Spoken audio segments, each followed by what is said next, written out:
समुत्कर्ष जो मासिक पत्रिका निकलती है, हम में से कई लोग पढ़ते भी होंगे। उनके सम्माननीय संपादक द्वय वैद्य रामेश्वर जी और श्री गोविंद जी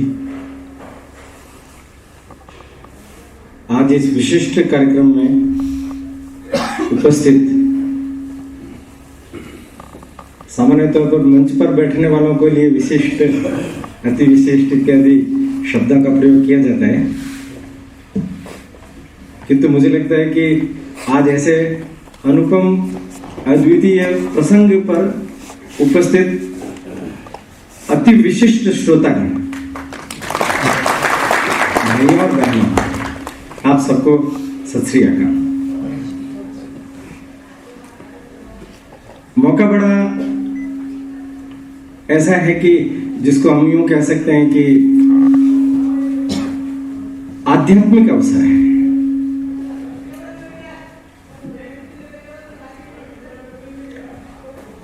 और आध्यात्मिक अवसर होने के कारण से हमेशा ही ये होता है कि जब इस प्रकार के किसी विषय पर बोलने का जिस किसी को भी काम पड़ेगा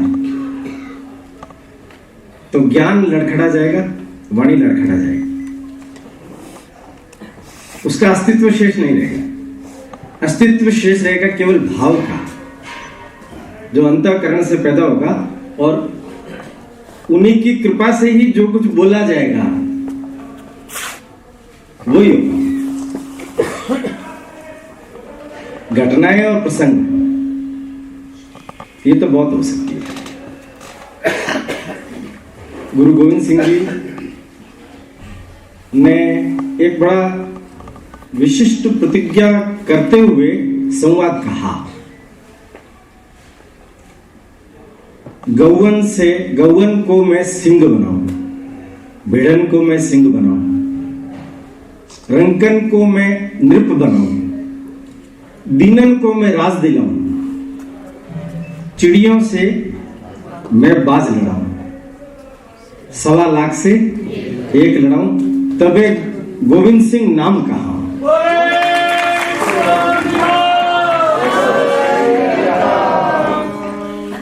उन्होंने कहा कि सूजा सो पहचानिए सूरा, सूरा सो पहचानिए लड़े दीन के हेत, पुरजा पुरजा कट मरे कभी न छड़े खेत।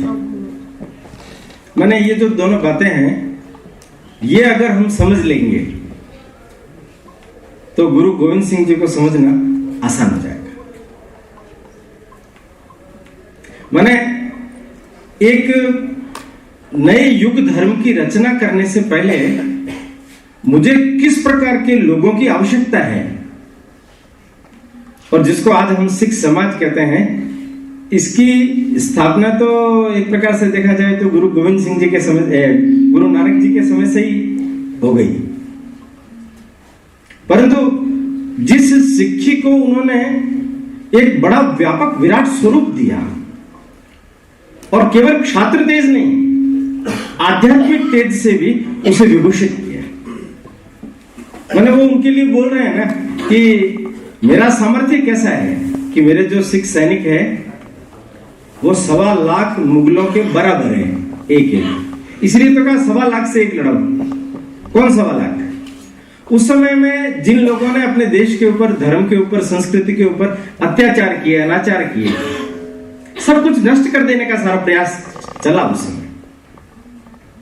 उस प्रयासों को चुनौती दी, रोका, और कैसी अद्भुत वो कल्पना कर रहे थे। सूरवीर किसको कहेंगे? जो दीन के हित में लड़ता है। सूरवीर और नहीं, जो शत्रुओं का मान मर्दन करता है वो तो है ही, पर जो दीन का हित करता है। इसका मतलब क्या है? समाज की सबसे छोटी इकाई जिसको हम दीनहीन कहते हैं, जिसके पास कुछ भी नहीं है, अभाव है, उसको ऊंचा उठाना। इसलिए देखो आज इस पर ध्यान जाना ज्यादा जरूरी है कि हमारा ये जो सिख समाज है अपने गुरुद्वारों के माध्यम से समाज के अंदर सेवा के कितने व्यापक काम कर रहा है, जगह जगह पर है। और ये समता समरसता तो है ही, समता समरसता के साथ ये जो दीन के लिए करने का उपक्रम, एक प्रसंग आप सब लोगों ने सुना ही है कि वो कन्हैया जी के बारे में आता है कि शिकायत की गई गुरु से कि शत्रुओं को भी पानी पिलाते हैं, भाई कन्हैया जी उनको पानी पिलाते हैं, तो बुलाया गया उनको। तो सब लोगों ने सोचा कन्हैया जी को आज डांट पड़ेगी। गुरु जी ने क्या कहा, कन्हैया तू मेरा सच्चा भक्त है, तू ये मेरी बात को ठीक ढंग से समझ पाया है, तू तो अभी तक केवल पानी ही पिला रहा था, ये मल्लम और ले जा, ये मल्लम भी उनके लगाना। माने देखिए आप, जब कभी भी कोई आध्यात्मिक विभूति पैदा होती है, उस विभूति के मन में देवी कार्य की अवधारणा अवतार की रूपरेखा के रूप में सामने आती है। परंतु जहां देवत्व प्रकट हो गया वहां भेद नहीं रहा, वहां हिंदू मुसलमान नहीं करता, वहां रहता है अन्याय अत्याचार करने वाला व्यक्ति उस आतताई के खिलाफ युद्ध। और उसमें भी अगर आपने गौर किया हो तो ये जो खालसा पंथ की स्थापना जब की गई, उससे पहले काफी विचार विमर्श हुआ है। दुर्गा की उपासना करने के लिए कलकदास को बुलाया था, और कलकदास का और उनका संवाद यदि आप पढ़ेंगे तो आपको ध्यान में आएगा कि कलकदास ने भी यही कहा है कि यदि आप एक पक्ष के हो जाएंगे तो धर्मराज को क्या जवाब देंगे। आप एक पक्ष मत होइए, आप ऐसा पंथ चलाइए, ऐसा धर्म चलाइए कि जो अधर्म का नाश करे। ये बात उनके दिमाग में आई। खालसा से पहले इन सब चीजों का बहुत व्यापक रूप से चिंतन विचार किया। माने गुरु गोविंद सिंह जी ने कुछ नया किया, मैं ऐसा नहीं मानता। गुरु गोविंद सिंह जी ने वो किया जो इस देश की विरासत में था। चिरकाल से जो सनातन परंपरा इस देश में चली आ रही थी, उस सनातन परंपरा को ही आगे बढ़ाया है।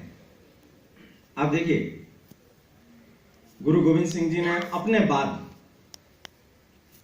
गुरु ग्रंथ साहब को गुरुगद्दी पर अधिष्ठित किया।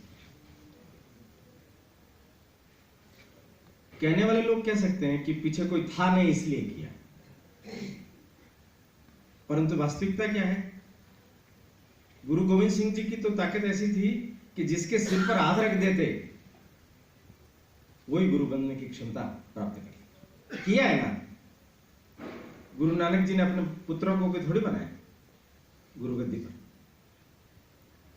गुरु नानक जी ने, गुरु अंगद देव जी ने, गुरु अमरदास जी ने, इन लोगों ने नहीं बनाया। उसके बाद में वंश परंपरा से शुरू हुआ, पर वंश परंपरा में भी योग्य व्यक्ति को ही देखा गया। तो गुरु ग्रंथ साहिब जो लगभग 36 महापुरुषों की वाणियों से विभूषित है,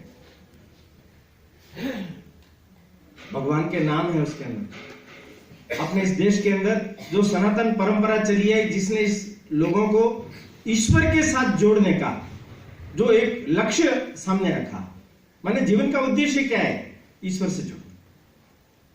हमारा कार्य ईश्वरीय कार्य है और ईश्वर के आदेश से हम ये काम कर रहे हैं, ऐसा वो अपने विचित्र नाटक में भी लिखते हैं। ये जो गुरु ग्रंथ साहिब है, इसके बारे में अगर देखा जाए तो मैं ये कह सकता हूं कि अपने देश भर के अंदर जितने भी सनातन धर्म ग्रंथ है, वो सब यदि समाप्त भी हो जाए तो भी एकमात्र ये गुरु ग्रंथ साहिब संपूर्ण विश्व में सब लोगों को आलोक प्रदान कर सकता है।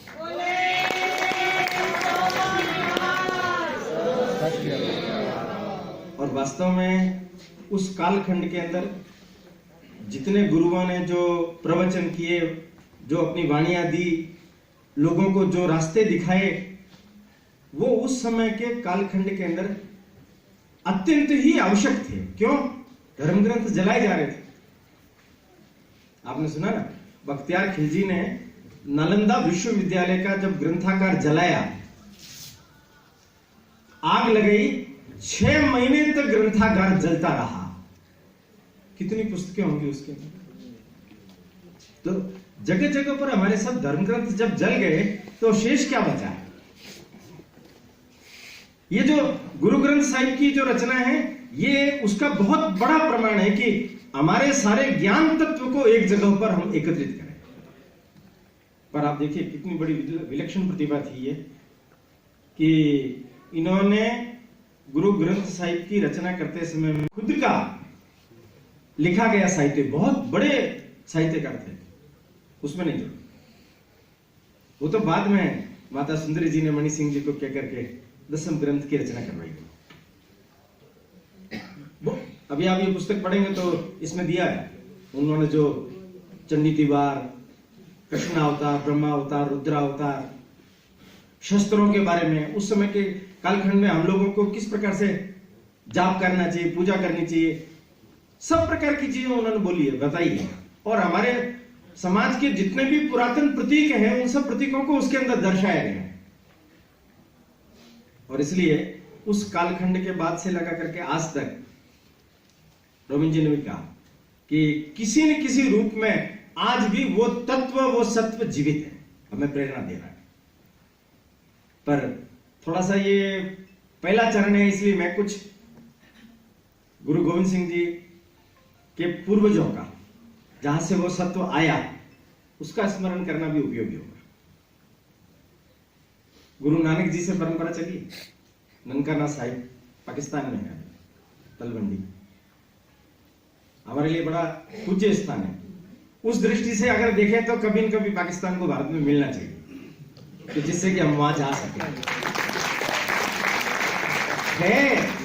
मैंने इसमें आप थोड़ा सा समझेंगे तो आपको ध्यान में आएगा कि हमारे यहाँ के जितने भी प्रमुख इतिहास को वहां के कई लोग अपना ही मानते हैं। वो कहते हैं हम 1947 से हमारा इतिहास नहीं है, 5000 साल का हमारा इतिहास है।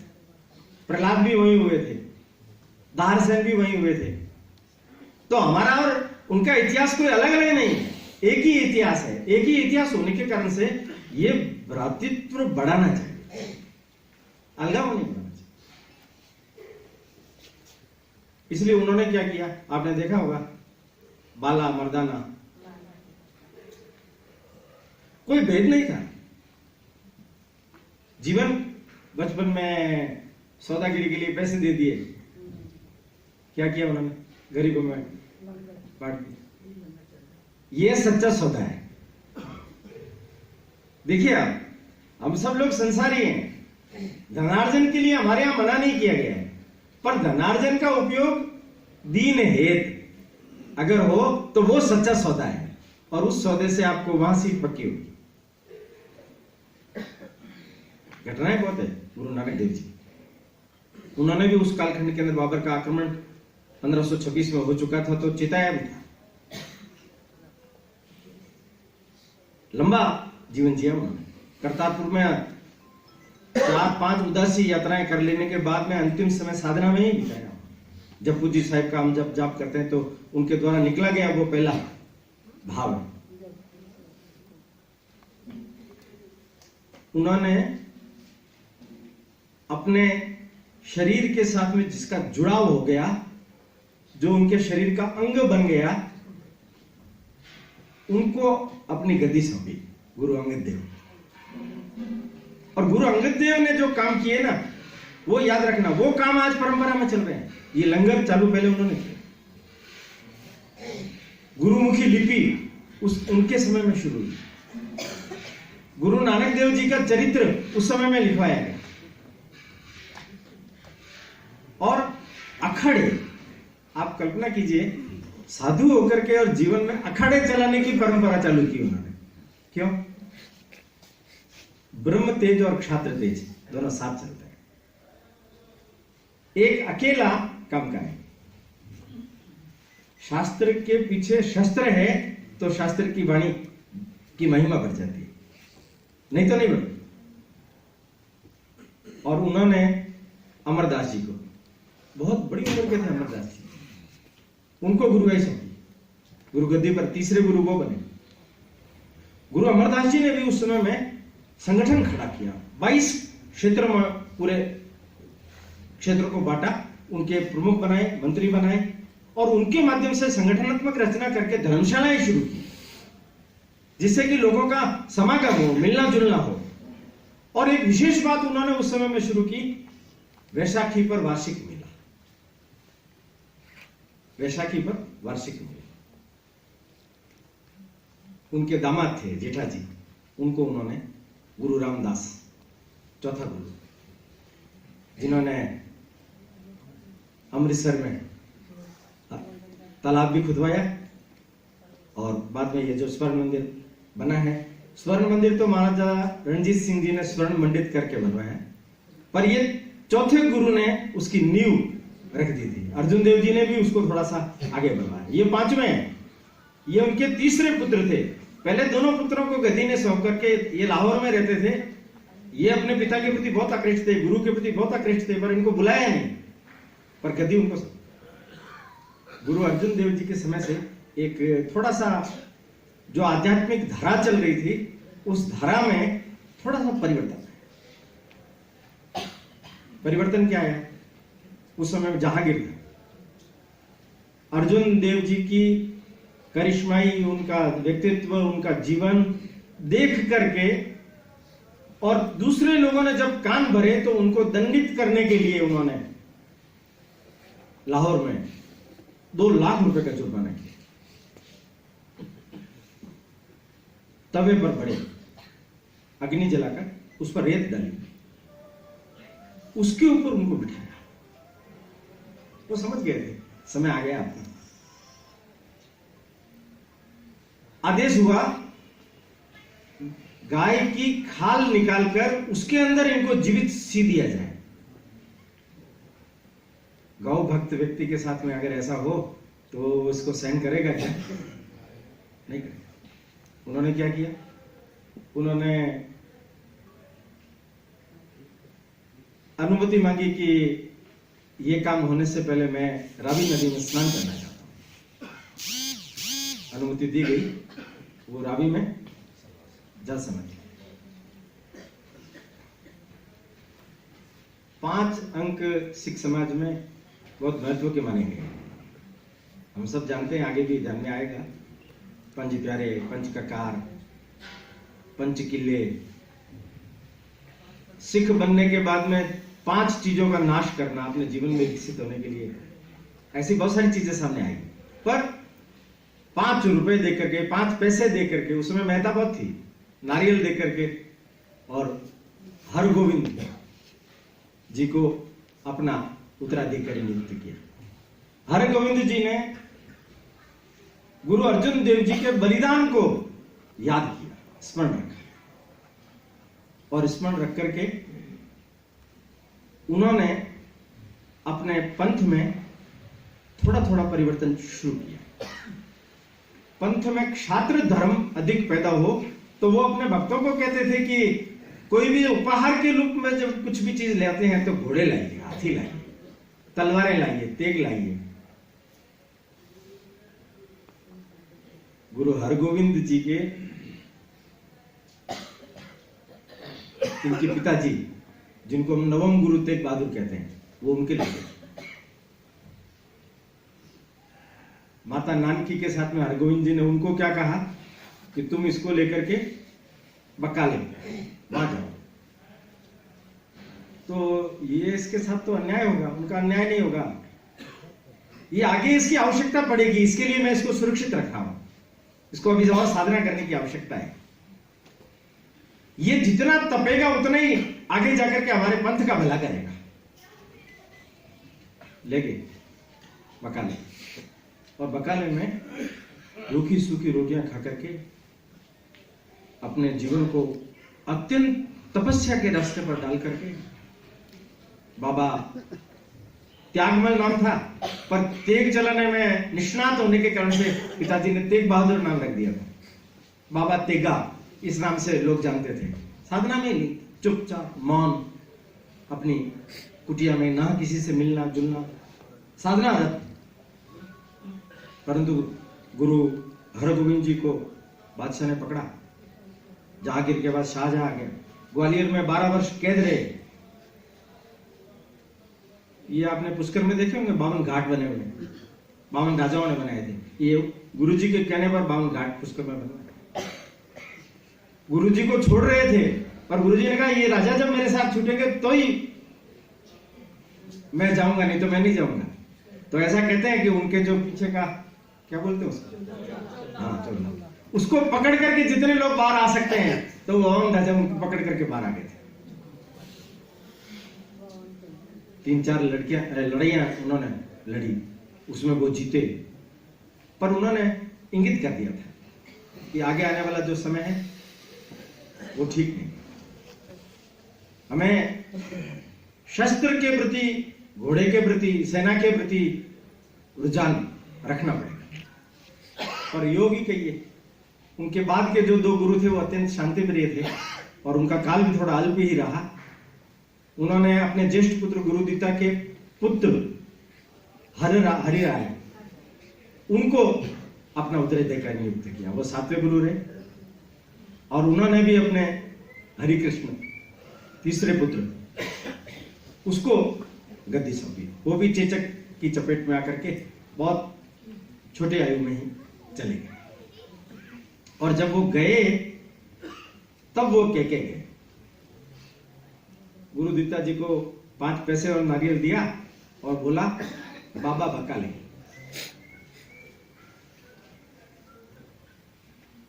इस कथा को तो मैं यही रोकता हूं, किंतु मैं 3 छोटी कथा और इसके साथ में जोड़ के बात पूरी करता हूं।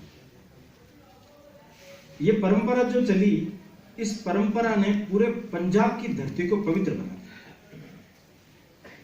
और एक प्रकार से यूं कह दिया कि जैसे हम हिंदुस्तान में पैदा होते हैं तो भगवान हमारे लिए अपना जीवन का कोई एक लक्ष्य तय करके भेजता है, ऐसे उस कालखंड के अंदर लक्ष्य तय कर दिया। अंग्रेजों का कालखंड आया, अंग्रेजों के कालखंड में मदन लाल धिंगड़ा पंजाब का एक होता था। करजन वायली को इंग्लैंड में 1857 की क्रांति के 50 वर्ष पूरे होने पर उसने कहा था कि हिंदुस्तान के अंदर ये मुसलमान और हिंदू ये दोनों मेरी पत्नियां हैं। भारत माता का उसने अपमान किया तो उसका बदला लिया उन्होंने, और कह करके कि तूने मेरी मां का अपमान किया है इसलिए मैं तुझे गोली मार रहा हूं।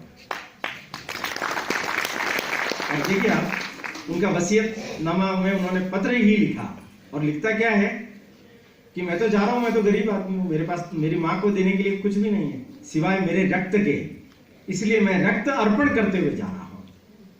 और मेरी इच्छा यही है कि मेरा पुनर्जन्म हो, मैं फिर से भारत में पैदा हूं और अपने देश के लिए काम। जलियांवाला बाग कांड सबने सुना, 13 अप्रैल वैशाखी के दिन 1919 में जनरल ओ डायर सेना को चारों तरफ से घेर करके गोलियां बरसाई, निर्दोष निहत्थे बालकों पर, महिलाओं पर। जितने लोग गोलियों से मरे उससे भी कई लोग ज्यादा कुआ था उसके अंदर गिर गए। अभी है, आप जाते हैं तो देखें, गोलियों के निशान भी दिखाई देते। सन्नाटा छाया हुआ है, एक बालक खड़ा है देख रहा है ये सब। एक मां रो रही थी, पूछा उसको तू क्यों रो रही है? उनका मैं लाहौर की हूं, रत्ना देवी नाम है मेरा, मेरे पति इन लाशों में, मैं उनकी लाश चाहती। तो पागल हो गई, स्टैंड गन देख रही है ना, अपन जाएंगे तो स्टैंड गन गरज जाएगी कि नहीं मुझे तो चाहिए उनका शव। तो ध्यान रखना, अपन चलते हैं नीचे होके चलते हैं, पता नहीं चले, धीरे धीरे चलते हैं, परंतु पति का शव देखने के बाद चीख नहीं निकलनी चाहिए, आंसू नहीं निकलना चाहिए। उसने कहा नहीं निकले, गए और जाकर के देखा, जैसे ही लाश मिली, हम तो जानते हैं स्वाभाविक निकल गया, और स्टैंड गन गरजी, एक गोली उस लड़के के भी। वो लाश को कंधे पर डाल करके तेजी से उठा करके लेके आया रत्ना देवी को लाहौर के लिए रवाना। वापिस आया, उस रक्त से सनी मिट्टी को हाथ में लेकर के, मुझे गुरु परंपरा की शपथ है, मैं इस रक्त का बदला लूंगा। और बदला कब लिया? 21 वर्ष बाद 1940 में लंदन में जाकर के जनरल ओ डायर एक कार्यक्रम में थे, रात को उनके सामने जाकर के कोट पैंट में खड़ा हो गया, जेब में से रिवॉल्वर निकाल करके उसके सामने तान दी। उसने कहा क्या है? 1919 याद है ना? उसका बदला लेने के लिए आया हूं आज 21 साल का। मेरा नाम उद्यम सिंह। उद्यम सिंह ने उसको गोली मार करके भजा। उस जलियांवाला बाग ने एक और ऐसा क्रांतिकारी सपूत पैदा किया जिसका नाम जन जन की जबान पर है। वो बालक भी स्कूल से भाग करके वहां पहुंच गया, छोटी सी शीशी लेकर के गया, रक्त से सनी हुई वो मिट्टी घर में ला करके अपने पूजा गृह में रख दी और हाथ जोड़ करके शपथ क्या कह रहे हैं? जिन लोगों ने भी ये किया अच्छा नहीं, मैं शपथ लेता हूं मेरा सारा जीवन इस देश को स्वतंत्र कराने में ही लगाऊंगा। वो था भगत सिंह। माने उस मिट्टी ने कैसे लोगों को पैदा किया, उस मिट्टी की नस्ल कैसी है। वो भगत सिंह घर के अंदर, घर के पिछवाड़े में जाकर के बंदूक रख करके उसके ऊपर मिट्टी डाल रहा है और बाल्टी भर के कुएं से पानी ला करके उस पर डाल रहा है। वो दादाजी पूछते हैं कि बेटा ये क्या कर रहा है? दादा अंग्रेजों को निकालना है ना अपने को, तो बहुत सारी बंदूकें चाहिएगी ना, तो ये बंदूक बो रहा हूं, पेड़ लग जाएगा। बंदूकों का पेड़ बोने वाली धरती है वो। किसके लिए? देश को स्वतंत्र कराना है, इसके लिए ईश्वरीय कार्य को पूरा करना है, इसके लिए। मैंने थोड़े से समय में ये जो कार्य है ईश्वरीय कार्य है, ईश्वर की ओर से निर्दिष्ट कार्य है। विचित्र नाटक आप पढ़ेंगे तो गुरुजी ने ये बोला है बहुत स्पष्ट रूप से कि मैं कोई मेरी मनमानी नहीं कर रहा हूं, मुझे जो ईश्वर ने संदेश देकर के भेजा है मैं उसको पूरा कर रहा हूं। कि मुझसे अगर कोई भूल हो जाए तो याद दिलाएं।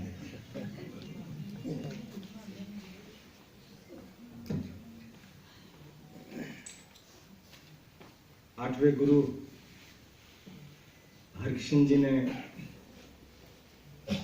5 रुपए और नारियल लेकर के गुरु दत्ता जी को कहा कि बाबा बका ले। तो उस समय के जो लोग अपनी अपनी अलग अलग जगहों पर गुरुआई का प्रतीक मान करके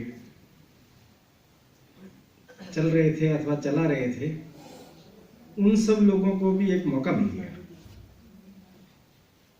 तो वे सब लोग भी बकाले पहुंच गए और पहुंच करके स्वयं घोषित गुरु बन गए। उनकी संख्या हो गई 22।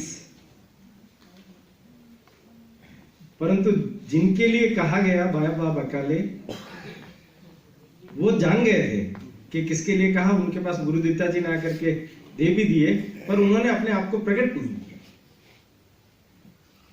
अब वो प्रकट कैसे हुए? तो एक मक्खन शाह थे, उनका जहाज बाहर से आ रहे थे, उनका जहाज फंस गया किनारे पर। अब वो बहुत ताकत लगाने के बाद में भी आया नहीं आगे। तो उन्होंने गुरु पातशाह से विनती की कि अगर मेरा ये जहाज पानी में उतर गया और सही सलामत वहां पहुंच गया तो मैं 500 सोने की मोहरें आपको चढ़ाऊं।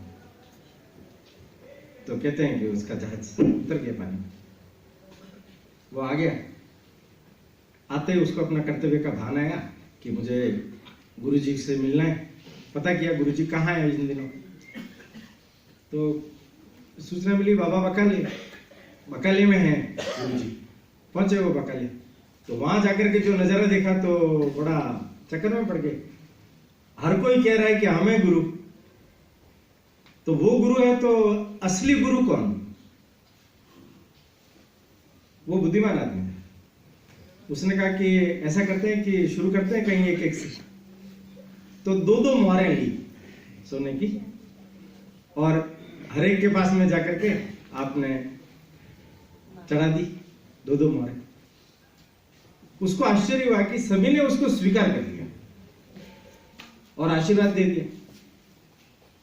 उनको लगा कि 2 मोहरें इन्होंने स्वीकार कर ली तो सच्चे पातशाह तो मेरे मन की बात को जानते थे, उन्होंने सुनी तभी तो उन्होंने पार लगाई बेड़ा। तो वो ये नहीं हो सकते। तो उन्होंने पूछा कि कोई और भी है क्या? उनका है। कौन? कि वो उस गली में है, उसका नाम है तेग बहादुर, तेगा, बाबा तेगा। तो वो वहां गया और जाकर के उसने वहां 2 मोहरें रखी और वापस मुड़ने लगा। तो गुरुजी ने बोला कि मक्खन साहब ये तो बहुत कम है, तूने जितना कहा उतना नहीं है। वो एकदम वापस मुड़ा। मैंने कब कहा? तो उन्होंने अपना कंधा दिखाया, ये देख घाव, तेरे जहाज को मैंने तो धक्का दिया ना। 500 मोहरे के लिए बोला ना तूने तो।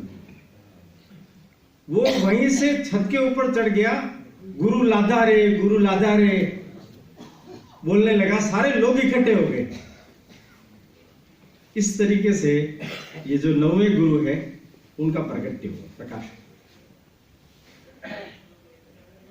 ये बहुत बड़ी उम्र में और गुरु परंपरा में लंबे समय तक रहने के कारण से उस समय की देश की परिस्थिति को बहुत अच्छी तरह से पहचानते थे। इसलिए उन्होंने जो गुरु गोविंद सिंह जी, इनके पिताजी, गुरु हरगोविंद जी इनके जो पिताजी थे, उन्होंने जिस सैन्य धर्म का पालन किया, उस परंपरा को इन्होंने और अधिक विकसित किया। सेना को ठीक से करना, किरतपुर जहां वो रहते थे उसके आसपास सब प्रकार की व्यवस्थाएं करके चलना। पर फिर भी मूल में ये एकांतवासी होने के कारण से इनको लगा कि थोड़ा धर्म का प्रचार प्रसार भी कुछ होना चाहिए।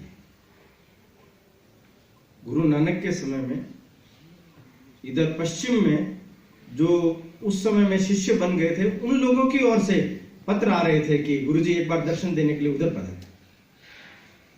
तो उन्होंने पूर्व की ओर की यात्रा की। जब यात्रा की तो साथ में कुछ लोग ही थे, मां थी, पत्नी थी और इनका साला कृपाल चंद, वो भी साथ में। ये लोग जगह जगह की यात्रा करते हुए पटना पहुंचे, बिहार की राजधानी पटना। और वहां किसी एक शिष्य ने पहले से ही इनके लिए एक बहुत बड़ा भवन तैयार करवा करके ही रखा था। उनको उम्मीद थी कि गुरु एक दिन यहां आएंगे, उनके लिए ये जगह सुरक्षित रहनी चाहिए। उस जगह पर उन्होंने डेरा डाल दिया, पर गुरु रुकने वालों में तो थे नहीं। तो उन्होंने आगे जाने के लिए मां से आज्ञा मांगी। तो मां ने कहा कि अभी तो मत जा, तेरे पुत्र होने वाला है। उन्होंने कहा आप हैं ही, कृपाल चंद है ही, आप लोग सब परवरिश करने में सक्षम है, हो तो उसका नाम गोविंद रखना। बस इतना संकेत करके वे चले गए। राजा मिर्जा राजा जय सिंह, उनका एक लड़का राम सिंह, उस पर औरंगजेब कुपित हो गया। तो उसको उसने पूर्वांचल में भेज दिया कि ये जो पूर्वांचल का चक्रध्वज सिंह वगैरह राजा हैं, लाचित बड़ फूकन वगैरह हैं, तो उनके वहां जाकर के तुम वहां हमारे राज्य की स्थापना करो। राम सिंह ने ग्वालियर में से, जब गुरु हरगोविंद थे, इनके पिताजी ने सहयोग किया था, तो राम सिंह को वो सबका स्मरण था। और गुरु परिवार से मेरा अपना संबंध है और गुरु इधर आए हुए हैं तो मैं उनके दर्शन करने के लिए जाता हूं। तो वो उनके दर्शन करने के लिए गए और उसने अपनी समस्या भी बताई कि अब मैं यहां स्थापित कैसे हूं, इस राजा के साथ में तो मुकाबला करना बहुत मुश्किल है और इधर तो काला जादू भी चलता है, तो कैसे करेंगे? तो कि तुम मेरे साथ चल, मेरे ऊपर कोई काला जादू नहीं चलता। वो अपने साथ लेके उनका समझौता भी कर रहा है और बीच का रास्ता निकलवा दिया, ढाका तक गए। जब ये पूर्वांचल में थे, गुवाहाटी वगैरह, वहां समाचार मिला पोष शुक्ल सप्तमी अभी आ रहा है, प्रकाश पर्व। ये बड़ी विशेष बात है कि हमारी जो हिंदी तिथियां हैं, उन तिथियों को हम भूले नहीं और उसी के आधार पर ही हम जन्म मनाते हैं, प्रकाशोत्सव मनाते हैं। ये बहुत अच्छी परंपरा है। इस परंपरा से हमें भी सीख लेनी चाहिए कि तारीख के आधार पर नहीं, अंग्रेजी तारीख से बर्थडे क्या मनाना। हिंदी तिथि से बनाइए, यज्ञ हवन कीजिए, मोमबत्ती बुझा करके अग्नि का अपमान मत कीजिए। उन्होंने जब जन्म लिया उस दिन तारीख थी 22 दिसंबर 1666। ये इसलिए बोलना पड़ता है कि हम सब लोग वो भाषा ही समझते हैं।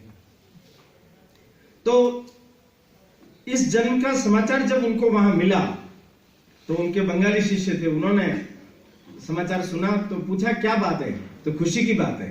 तो फिर मिठाइयां बांटी गई, इधर भी आतिशबाजी की, मिठाइयां बांटी गई, और नाम तो पहले से सुझा दिया था तो गोविंद नाम रख दिया। पिताजी वहां है, बच्चे ने बाल लीलाएं शुरू कर दी। जैसे एक अवतारी पुरुष बाल लीलाएं करता है, उसी भांति ये बालक बाल लीलाएं कर रहा है। पंडित शिवदत्त को उसने सोच रखा था कि अगर अवतारी पुरुष है तो मैं राम का भक्त हूं, मुझे राम के रूप में दर्शन देना चाहिए। तो उन्होंने रामलीला का आयोजन करके खुद राम बन गए और राम के रूप में जाकर के उनको दर्शन दे दिए। अब तो ठीक है ना, ऐसा बोला उन्होंने। वो उनके चरणों में गिर गया। लोग देखने लगे शिवदत्त इतना बड़ा व्यक्ति, राम भक्त, और ये बालक के चरणों में गिर गया। पीर थे भिखन साहब, उनको इल्हाम हुआ कि कोई एक देवी शक्ति का प्रकाश होता है और वो पूर्व में होता है। वे वहां से चल पड़े और चल करके आए वहां पटना। तो उनको घुसने नहीं दिया। फिर दादी ने अनुमति देकर के खुद सब इकट्ठा हो गए, सुरक्षा व्यवस्था पूरी की। क्या पता ये बच्चे के लिए कुछ कर दे तो। लेके आए, उन्होंने जाते ही उसको देखा और इतना बड़ा पीर, और वो उस बालक के चरण स्पर्श कर रहा है। ये देख करके उनके जो शिष्य थे ना, उनको थोड़ा सा अटपटा लगा। उनको लगा कि यार ये क्या है। उनका तुम जानते नहीं हो, ये पीरों का भी पीर है, ये बड़ा पीर है। वो मिठाई के कुछ 2 पात्र लेके आए थे। उन्होंने दोनों पात्र उनके सामने किया। उन्होंने मन में सोच रखा था, वो उसके ऊपर लिख के गए थे कि एक पर हिंदू और एक पर मुसलमान, कि दोनों में से जिसको पकड़ेगा तो ये जो देवी अवतार हुआ है ये उस पक्ष से काम करेगा। तो दोनों जैसे ही पात्र गोविंद राय के सामने आए तो उसने दोनों को देखा, उनको देखा और मुस्कुराया और दोनों हाथ आगे बढ़ा दिए और दोनों को पकड़ लिया। पूछा शिष्य ने तो बताया उन्होंने कि ये जो शक्ति प्रकट हुई है ये हिंदुओं और मुसलमानों दोनों के लिए, ये दोनों को रास्ता दिखाएगी, दोनों को रास्ता दिखाएगी। माने ये जो भिखन शाह की कही हुई बात है, ये यदि आप जफरनामा पढ़ लेंगे तो आपको समझ में आ जाएगी। जफरनामा पढ़ लेंगे तो समझ में आ जाएगी। जफरनामा क्या है? 111 छंदों में 3 पत्र है वो, और वो पत्र लिखे उन्होंने औरंगजेब को। और औरंगजेब को भी वो क्या बोल रहा है कि खुदा के पास जाकर के तू क्या मुंह दिखाएगा, तू मुझे कह रहा है कि ये मत कर, ये मत कर, मैं घोड़े पर नहीं चढ़ूं, मैं कलंगी नहीं लगाऊं, मैं राजा जैसा व्यवहार नहीं करूं, मैं लोगों की सहायता ना करूं। तू जो ये अन्याय अत्याचार कर रहा है, जजिया कर लगा रहा है, हिंदू होने के लिए जजिया कर, मंदिरों को तू तोड़ रहा है, धर्म ग्रंथों को तू जला रहा है। आप सोचिए कि एक छोटी सी जगह पर एक शक्ति प्रकट हुई है, और वो शक्ति इतने बड़े साम्राज्य के प्रमुख व्यक्ति को पत्र लिख करके चेतावनी दे रही है। वो डरती नहीं, वो शक्ति उसको रास्ते पर लाने का प्रयास करती है। वो शक्ति उसको रास्ते पर लाने का प्रयास करती है। और उसकी मृत्यु के बाद में बादशाह की गद्दी पर बैठे बहादुर शाह उसका तो साथ भी देती।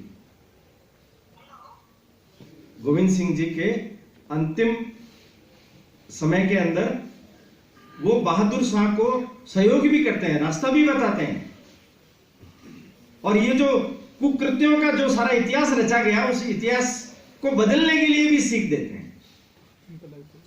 मैंने बचपन में जो 2 हाथ आगे बढ़े उसका प्रतीक तत्व उन्होंने अपने पूरे जीवन में प्रकट किया।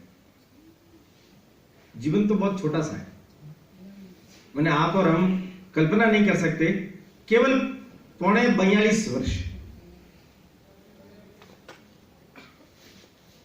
1666 में जन्मे, औरंगजेब की मृत्यु के बाद 1708 7 अक्टूबर के दिन आपने अपनी लीला पूरी कर दी।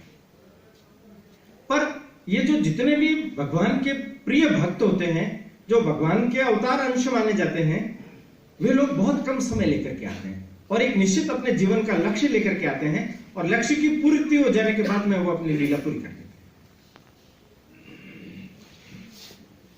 इनके जीवन के एक एक कदम को, एक एक घटना को यदि हम देखेंगे तो उसमें से वही गणित होगा,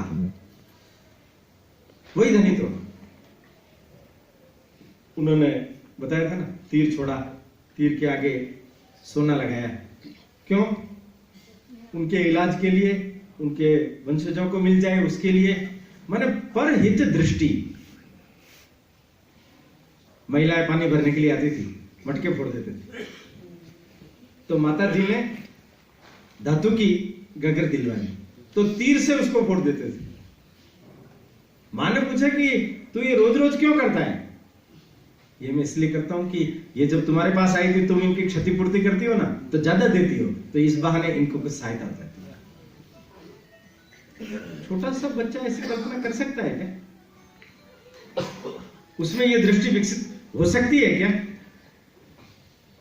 उसमें ये दृष्टि इसीलिए विकसित है। बचपन की लीलाओं को देखेंगे तो बहुत लीलाएं, वहां के राजा, उनकी मैनी रानी, उनको संतान दी, कई भक्तों को संतानें दी, और भक्त पूछते थे कि बाबा आपके लिए क्या लेकर के आए, तो मांगते थे तीर कमान, तलवार, तेग, कृपाण। माने चमत्कृत कर देने वाले कृत्यों के बीच में भी वो मांग क्या रहे हैं, क्योंकि उनको पहले से आभास है कि मुझे उस रास्ते पर जाना। पिताजी आ गए, बालक को देख करके बहुत खुश हुए, उसकी लीलाओं को सुनकर के आह्लादित हुए। पहले चले गए थे खुद, फिर अनंतपुर साहिब बुलाया गया। तो जब ये वहां पहुंच गए, बताया इन्होंने घटना को, 9 वर्ष की उम्र में इनकी शिक्षा दीक्षा की व्यवस्था की गई। पीर सैयद पीर मोहम्मद को फारसी सिखाने के लिए लगाया गया। कृपाल चंद जो मामा था, उन्होंने घुड़सवारी, तलवारबाजी, ये सब सिखाई, तीर कमान चलाना। अरुणाचल प्रदेश मटन से एक पंडित कृपाराम जी आए थे, उन्होंने गुरुमुखी और सब प्रकार की शिक्षा का प्रमुख उत्तरदायित्व उन्होंने निभाया। वे गए हुए थे हिमाचल। औरंगजेब ने अपनी तलवार की धार को तेज करके पूरे देश भर के अंदर अत्याचारों का सिलसिला व्यापक कर दिया। मंदिर गिराने के आदेश दिए, हिंदू यदि तुम रहना चाहते हो तो तुम्हें जजिया कर देना पड़ेगा, इस प्रकार के भी फरमान निकाले। और बेरहमी से कहते थे कि शाम के समय में वो जल तब पीता था जब 1.25 मण जनेऊ तोलता था। कितने लोगों का या तो धर्मांतरण हो जाता था या मर जाते थे उसके बाद में। अब इतने अत्याचार हो रहे हैं, एक कश्मीरी पंडित सारे पीड़ित हो रहे हैं, कहां जाए, किसके पास जाए, रास्ता क्या है? तो कृपाराम जी को कहा कि तुम तो उधर से आए हो, तो गुरु नानक जी की गुरु गद्दी तो वहां सुरक्षित है ना, वो हमारी सहायता नहीं करेगी क्या? करेगी, तो चलो उनके पास। एक प्रतिनिधिमंडल 21 लोगों का वहां पहुंचा और जाकर के अपनी दारुण व्यथा को उनके समक्ष प्रकट किया। गुरु ने सुना, ध्यानस्थ होने के बाद में पास में बैठा ये बालक 9 साल का, गोविंद राय, उम्र 9 साल। हम सब लोगों के घरों में बालक है, आप कल्पना कीजिए 9 साल के बालक की बुद्धि कितनी काम करती होगी।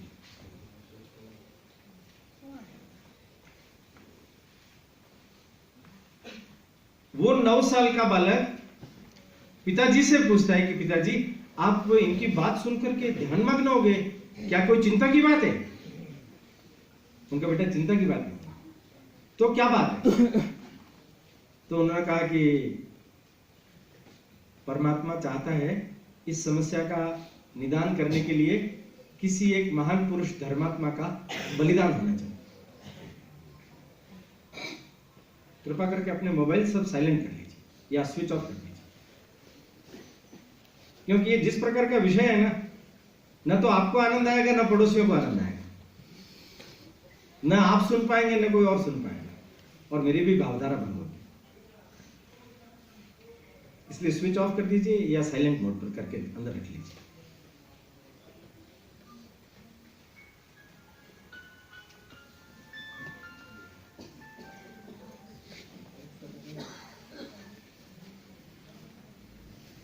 ध्यानस्थ गुरु ने बालक की ओर देखा और कहा कि एक धर्मात्मा के बलिदान की आवश्यकता है।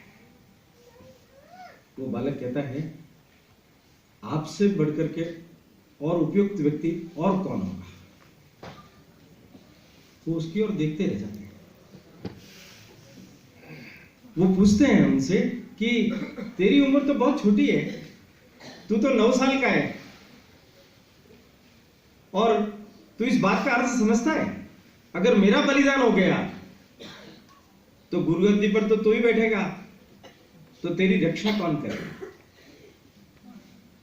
वो जवाब देते हैं, सुनिए आप।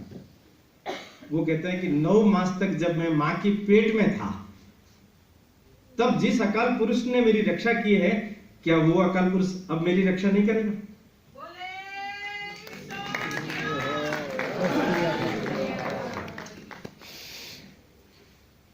निश्चिंत रहे। वो कहते हैं कि अब मैं जा सकता हूं, क्योंकि ये 9 साल का नहीं है, ये तो बड़ा हो गया। और चल दिए। कह दिया उनको, कृपाराम जी को, कि जाकर के औरंगजेब के सेनापति दोस्त मोहम्मद को समाचार कर दो कि गुरु तेग बहादुर ने कहलवाया है कि यदि तुम मुसलमान बनाना चाहते हो तो सबसे पहले मुझे बनाओ, उसके बाद हम बनेंगे। औरंगजेब तो चाहते थे, किसी न किसी बहाने से वो इनको गिरफ्तार करना चाहता था, रास्ते में गिरफ्तार कर दिया। ये पहला व्यक्ति है कि जो बलिदान होने के लिए जा रहा है,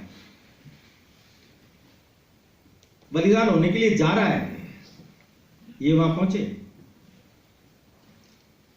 एक ही तरीका है, यातनाएं देना। उनको कहा कि मुसलमान बन जाओ, नहीं बने। अंत में मृत्यु दंड देने का जब निश्चय हुआ तो गुरुदेवता जी के साथ में उन्होंने वही 5 पैसे नारियल भेजा गुरुगद्दी के लिए। उनकी आंखों के सामने उनके 3 शिष्यों का लोम हर्षक बलिदान। अब थोड़े सा कांटा हमारे चुभ जाता है, हम कल्पना कीजिए कि इतना असहज हो जाते हैं हम। भाई मती दास जी को हाथ बांध करके आरे से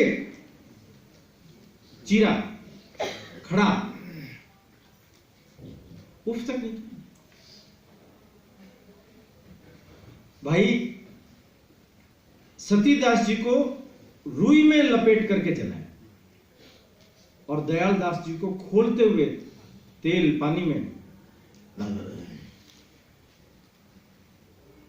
जिनके शिष्य इतने महान हो, उस गुरु की महत्ता तो और बढ़ जाती है।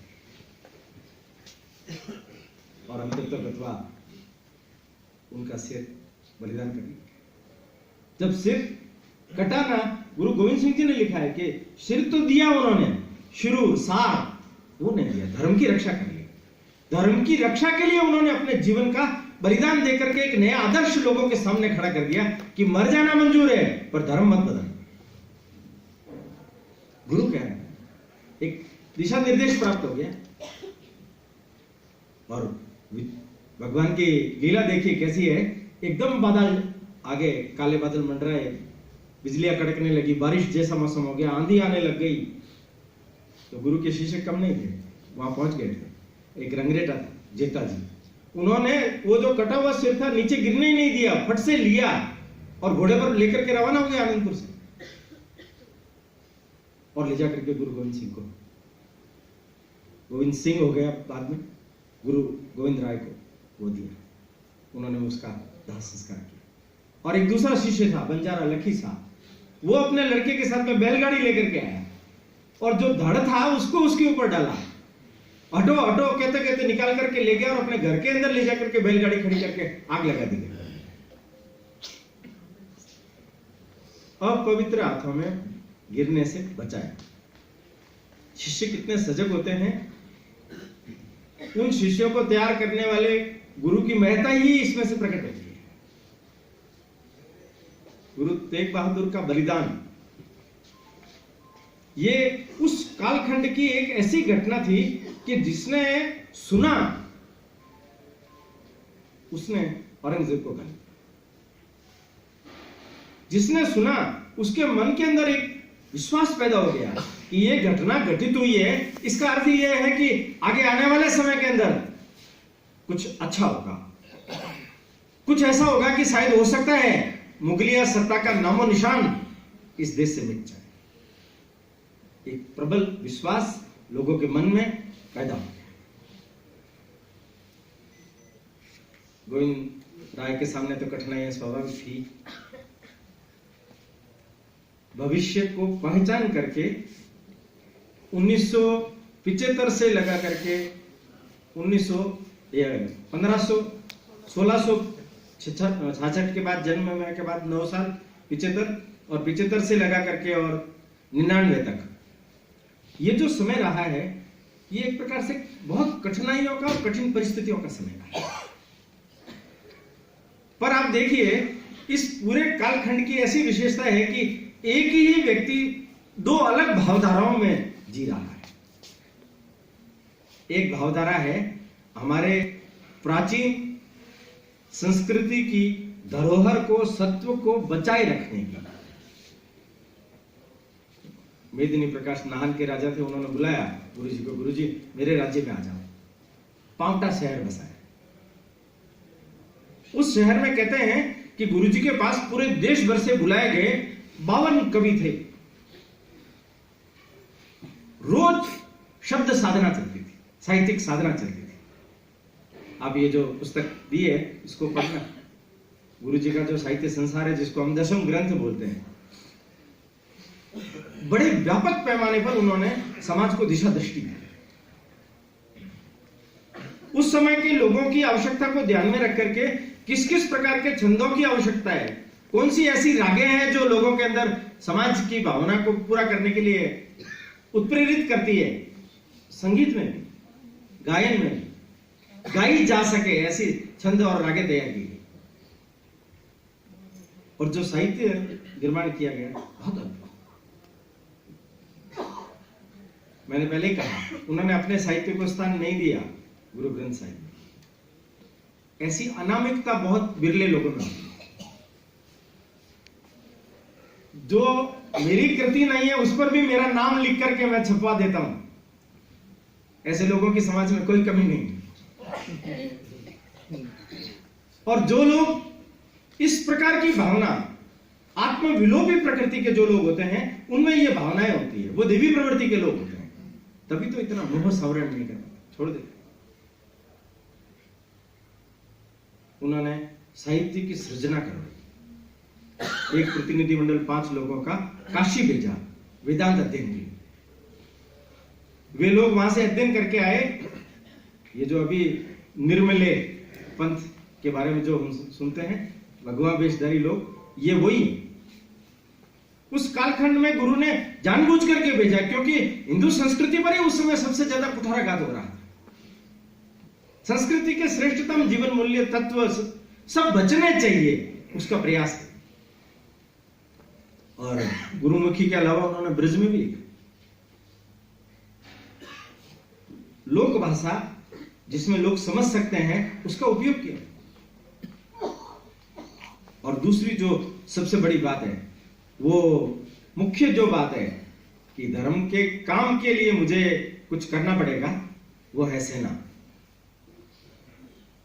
5 बड़े अच्छे गढ़ बनाए, लोहगढ़, तारागढ़, आनंदगढ़, केशगढ़, फतेहगढ़। सब प्रकार की सैन्य सुविधाएं विकसित की। एक बड़ा नगाड़ा बनाया, 12-13 कोस तक उसकी आवाज गूंजती थी, रणजीत नगाड़ा। महाराणा प्रताप के घोड़े का नाम तो सबको मालूम ही है। गुरु गोविंद सिंह जी के घोड़े का नाम दिलबाग, दिलबाग घोड़ा था। माने उनको, उनके पिताजी जब पूर्वांचल में थे तो उस समय के बने हुए शिष्यों ने उस समय में आकर के हाथी वगैरह भी, छोटा कद का एक सफेद हाथी जिसके मस्तक का तिलक था, वो भेंट किया। आसपास के जो पहाड़ी राजा थे उनके मन में एक ईर्ष्या पैदा हुई कि ये कल का छोकरा 22-23 साल की अभी इसकी उम्र हुई है और नगाड़ा बजाता है, सेना रखता है, घोड़े पर बैठता है, कलंगी धारण करता है, एक बादशाह जैसा व्यवहार करता है। शिकायत की औरंगजेब से, वजीर खान के माध्यम से उन्होंने उनको कहा घोड़े का उपयोग नहीं करोगे, कलंगी नहीं लगाओगे, पगड़ी नहीं पहनोगे, शस्त्र नहीं धारण करोगे। गुरुजी के ऊपर इन चीजों का कहां असर होना, ऊपर होना नहीं, वो सुनते थे। पहाड़ी राजा ईर्ष्या के कारण से उनसे युद्ध करना चाहते थे। राजा भीमचंद वगैरह ने युद्ध किया, हार गए। गुरुजी के समक्ष कहां टिकते। बंगाणी का जो युद्ध है बहुत कड़वी हार हुई इनकी। और जब इन्होंने विधिवत अधर्म के विरुद्ध घोषणा कर दी, उसके बाद तो जितने भी प्रकार की आसपास की सैन्य शक्तियां थी, छुटपुट लड़ाई हुई भी पहाड़ी राजाओं से, संबंध भी हो गए। गुरुजी का मन अच्छा था इसलिए वो वापस उनको क्षमा भी कर देते थे, फिर साथ में ले लेते थे। उनकी विनती पर उनको जाकर के सहयोग भी कर देते थे, अपनी सेना भी भेज देते थे, बहुत जल्दी विश्वास भी कर लेते थे। पर जितनी भी लड़ाइयां उन्होंने लड़ी वो सब जीती। लड़ाइयों के समय, ये बंगाणी के समय में जिस नाहन नामक स्थान का चयन किया, आज भी लोग कहते हैं, जो सैन्य परिस्थितियों को समझते हैं, वो कहते हैं कि ऐसा अद्भुत चयन वही व्यक्ति कर सकता है और कोई नहीं कर सकता। उनके मन में विचार स्पष्ट हो गया कि आगे की लड़ाई मुझे लड़नी है तो मुझे कुछ नया पंथ स्थापित करना पड़ेगा। और उन्होंने पूरा विचार विमर्श किया। मैंने पहले बताया कि वो गुजरात से कालकनाथ को बुलाया, चंडी का होम किया, चंडी प्रकट हुई, उन्होंने उन्हें तलवार दी, अपने कर्तव्य की ओर इशारा किया। चंडी की तलवार लेकर के उन्होंने अपने आगे का जो कर्तव्य पथ था उसका निर्धारण किया और उसकी उद्घोषणा की केशगढ़ से। वैसाखी का दिन था। केशगढ़ में उन्होंने देश भर में समाचार भेजा कि जो लोग भी गुरु पंथ से जुड़े हुए हैं वो यहां आए। 70-80 हजार लोग इकट्ठा हुए, समाज के हर वर्ग से लोग थे। और वहां उन्होंने अपना एक नया रूप लोगों के सामने प्रकट किया। मंच पर आए, वो तलवार निकाली और तलवार को लहराई उन्होंने। तलवार को लहराते हुए देख करके लोगों के मन में भय पैदा हो गया कि पता नहीं गुरु अब क्या करेंगे।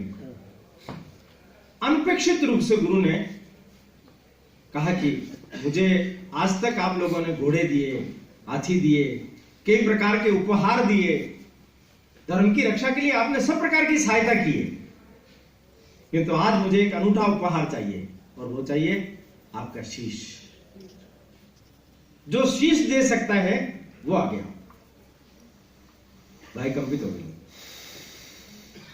कुछ लोग बड़ी भीरू प्रवृत्ति के थे, पीछे से निकल पड़े और मां को जाकर के कहने लगे इनकी कि देखो आप, गुरु की अकल सठिया गई दिखती है, ये क्या बात बोल रहे हैं, शीश चाहिए। शीश कोई मांगा जाता है? गुरु मांग रहे है कोई सिंह बेटा जो करे शीश भेटा, बेअंत शीश चाहिए सो जल्द जलाए।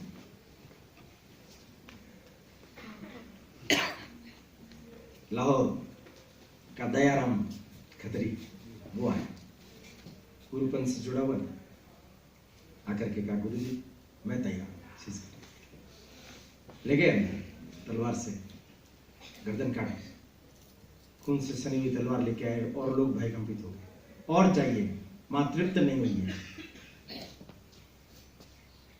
5 लोग आए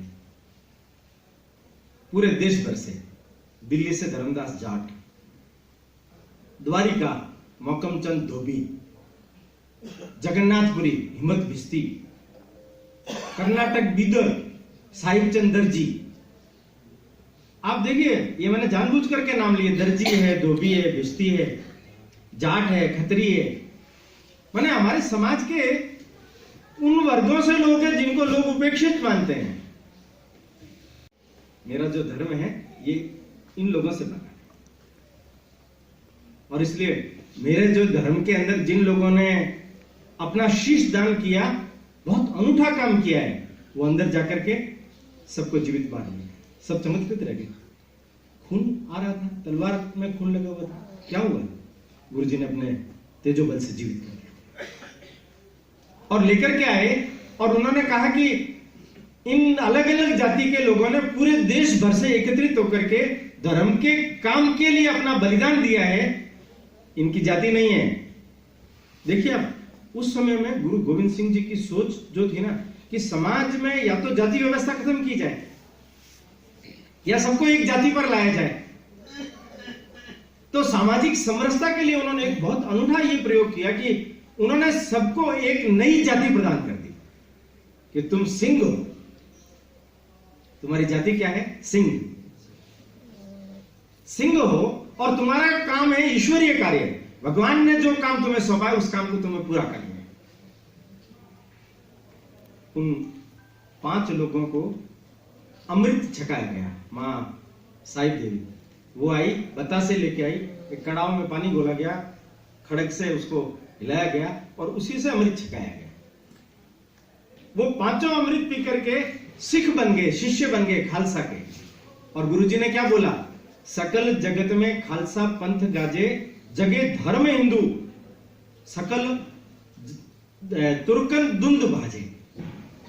जगे धर्म हिंदू माने हिंदू धर्म की रक्षा के लिए इस धर्म का हमने निर्माण किया, पंथ का निर्माण किया है।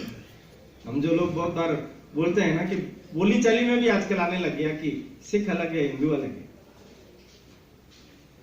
एक ही खून, एक ही मां के बेटे हैं, एक ही कुल परंपरा के लोग हैं, कोई अलग नहीं। हाँ, एक समय काल परिस्थिति के कारण से नए युग धर्म की आवश्यकता थी, इसलिए उन्होंने उस समय में समाज को दिया, अलगाव नहीं दिया, उसी के रक्षणार्थ तलवार धारण की। और बड़ी मजेदार बात बताता हूं मैं आपको, जब गुरुजी ने उन सबको अमृत चखा दिया तो गुरुजी उन 5 प्यारों के समक्ष हाथ जोड़ करके खड़े हो। वो सब असहज हो गए कि गुरुजी हमें हाथ जोड़ रहे हैं। उन्होंने कहा कि जहां 5 पंच प्यारे इकट्ठे हो जाएंगे वहां भगवान आ जाएंगे, उनका निर्णय ही माना जाएगा, वही सर्वश्रेष्ठ हो जाएंगे। आप पंच हैं तो मैं आज आपका शिष्य बनना चाहता हूं, आप पे गुरु, आप पे चले। तो जो भाई दया सिंह जी थे, उन्होंने एक बड़ा विचित्र सवाल किया। उन्होंने सवाल किया कि गुरुजी, हमने तो अपना शीश देकर खालसा स्वीकार किया, आप क्या देते हैं? हेलो, हाँ जी। हमने तो शीश देकर, हाँ जी, ठीक है, तो खालसा को शीश दिया हमने और पंथ स्वीकार किया, आप पंथ को क्या देते हैं? वे कहते हैं, मेरे 4 पुत्र पंथ पर भाग। देखिए, मैंने जिस त्याग मार्ग पर इस पंथ का अपना अधिष्ठान विकसित हुआ, उस त्याग मार्ग में उन्होंने अपने 4 पुत्रों को बलिदान देने का निश्चय पहले ही कर लिया है। तब उनको अमृत चखाया गया, तब वो गुरु गोविंद सिंह हो गए राय से। अब यहां से शुरू होता है कि खालसा पंथ की स्थापना के बाद सर्वत्र समाचार चला गया, औरंगजेब तक भी गया कि गुरु तो खुल करके सामने आ गए। उन्होंने तो अपनी बहुत बड़ी सेना बना ली, उनकी सेना में जगह जगह पर लोग अमृत छक करके भर्ती होते जा रहे हैं। तो ये तो हमारे लिए बहुत बड़ा सिरदर्द बन जाएगा, और कल हो सकता है हमारे तख्त के लिए भी बड़ी मुश्किल हो जाएगी। तब औरंगजेब ने अपने सेनापति को, पहाड़ी राजाओं ने पेंडा खान के साथ में पहले आनंदपुर साहिब की जो लड़ाई हुई, बहुत विचित्र तरीके से उसको मारा। पेंडा खान को गुरुजी ने कहा तू अकेले ही आ जाना, इन सबके साथ में क्यों लड़ने के लिए आता है, और उसको मारा। लाहौर से दोनों भाई आए, सैयद और उनको मारा। आनंदपुर साहिब की 7 लड़ाइयां, गुरुजी ने हर बार उन्हें शिकस्त दी। पहाड़ी राजाओं को साथ मिला करके, सरहिंद के वजीर को मिला करके, लाहौर को मिला करके, औरंगजेब ने खुद ने अपनी बहुत बड़ी सेना को दे करके और वहां भेजा। और अब की बार आनंदपुर साहिब को घेर लिया गया पूरा। जब घेर लिया गया, 6 महीने तक घेरा रखा। आश्चर्य करिए आप, इतनी बड़ी बड़ी शक्तियां 6 महीने तक घेरा डाल करके बैठी हुई है, और गुरुजी का बाल भी बांका नहीं कर पाती। परंतु क्या हुआ, कुछ शिष्य रसद सामग्री थोड़ी कम हो जाने के कारण से भाई कम, उनको लगा कि क्या होगा आगे, भविष्य क्या होगा, हम कहीं फंस तो नहीं जाएंगे, और ये बहुत बड़ी सेना है। माता जी को भी कहा, माता जी ने इनको समझाया। उन्होंने माता जी को भी कहा थोड़ा धैर्य रखो, 2-4 एक सप्ताह पर और धैर्य रखो, हम जीत जाएंगे। पर उनमें से 40 शिष्य मुक्तसर की तरफ के रहने वाले थे। उनका नायक था महासिंह। उसने कहा कि गुरुजी अब हम तो नहीं रुक सकते, हम तो जाएंगे। समझाया बात उसको, मत जाओ तुम, वो समझा नहीं। गुरुजी ने कहा ठीक है भाई, तुम जाने ही चाहते हो तो चले जाओ, परंतु एक बात है, जाने से पहले तुम सिख हो ना, तुमने प्रतिज्ञा की है कि अंतिम समय तक मैं इस धर्म का पालन करूंगा, और तुम इस धर्म की परंपराओं का उल्लंघन कर रहे हो, तो तुम संबंध विच्छेद के लिए मुझे बेदावा लिख दो। 39 में बेदावा लिख दी। उनका नायक था महासिंह, हस्ताक्षर कर दिया। गुरुजी ने बेदावा लिया और अपने यहां फंस लिया। वो चले, घर पर गए तो उनकी पत्नियों ने उनको ललकारा, चूड़ियां पहन ली, गुरु को अकेला छोड़ करके आ गई। जिस प्रतिज्ञा को, जिस जीवन लक्ष्य को तुमने धारण किया था, उसको छोड़ करके आ गए तुम। बहुत अपमानित हुए, आत्मग्लानि भी हुई। अब क्या करें, क्योंकि वहां समय ठहरता नहीं है। ये जो चक्र घुमा, ऐसा विचित्र घुमा कि 10 दिन के अंदर बहुत विचित्र घटनाएं घटित हो गई। 1704 20 दिसंबर से लगा करके 30 दिसंबर तक का ये जो कालखंड है, गुरुजी का योग से जन्मदिन है, और गुरुजी ने जन्मदिन पर जो संकल्प का उपहार दिया लोगों को, वो सुनने लगे। जब परिस्थिति बिगड़ती गई तो मां का बहुत दुराग्रह हुआ, तो निर्णय किया गया कि आनंदपुर साहिब छोड़ देना चाहिए। एक रात को उन्होंने छोड़ दिया। दोनों पत्नियां, बच्चे चारों, मां, धन संपत्ति, शिष्य, टोला निकल गया। अब देखिए, जब सिरसा नदी पार कर रहे थे तो योगायोग ऐसा बना कि उस रात को भयंकर बारिश हुई, और सिरसा ने रौद्र रूप धारण करके बाढ़ जैसा रूप धारण कर लिया, अलगाव हो जैसा। मणि सिंह जी के साथ में दोनों बीवियों को दिल्ली भेजा, माता गुजरी के साथ में दोनों छोटे बच्चों को भेजा, और 40 लोगों को साथ लेकर के, और 2 बड़े लड़के उनको साथ लेकर के गए। पास की ही 16-17 किलोमीटर दूर चमकौर की गढ़ी थी, उस चमकौर की गढ़ी में डेरा डाल दिया। सरहिंद के नवाब को वहां समाचार नहीं, गुरुजी वहां है, बड़ी भारी सेना से, उन्होंने कहा ये मौका आपसे जाने नहीं देना है। कि अब ये मौका चला गया तो फिर कभी मिलना नहीं है दूसरा मौका। ये परिस्थिति ऐसी है जिसमें हम जीत सकते हैं, और ये नासूर हमारे लिए जो बना हुआ है गुरु, ये हमेशा हमेशा के लिए समाप्त हो सकता है। उन्होंने गढ़ी को घेर लिया। 3 दिन युद्ध चला, 21, 22, 23। इस 3 दिन के युद्ध में इन 40 मुक्तों ने उनकी 10 लाख की सेना को छका दिया।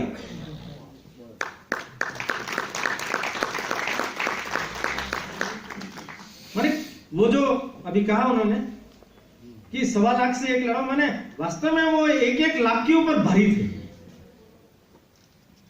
और बच्चे ये उत्सुक थे कि गुरुजी हमें जाने की आज्ञा दीजिए युद्ध में। अजीत सिंह जी कहेंगे, झुंझार सिंह जी को खुद ने गुरुजी ने तैयार किया, और छोटा बालक ही है वो, 13 साल का। जब रवाना होने से पहले वो कहता है कि थोड़ा पानी पी लो। वो कहते हैं नहीं, शत्रुओं के रक्त से तुम्हारी प्यास बुझानी। क्या जोर दिखाए बालक, अद्भुत। मैंने उन दोनों बालकों को मारना उन लोगों के लिए बहुत भारी पड़ गया। धोखा दे करके पीछे से मारा गया। अब पीछे बच गए 7-8 लोग। तो 5 लोग इकट्ठे होकर के गुरुजी के पास में आए और कहा कि गुरुजी युद्ध तो जीतेंगे नहीं हम चाहते हैं कि आपका बलिदान नहीं होना चाहिए, क्योंकि आप रहेंगे तो ये स्वतंत्रता की जोत जलती रहेगी।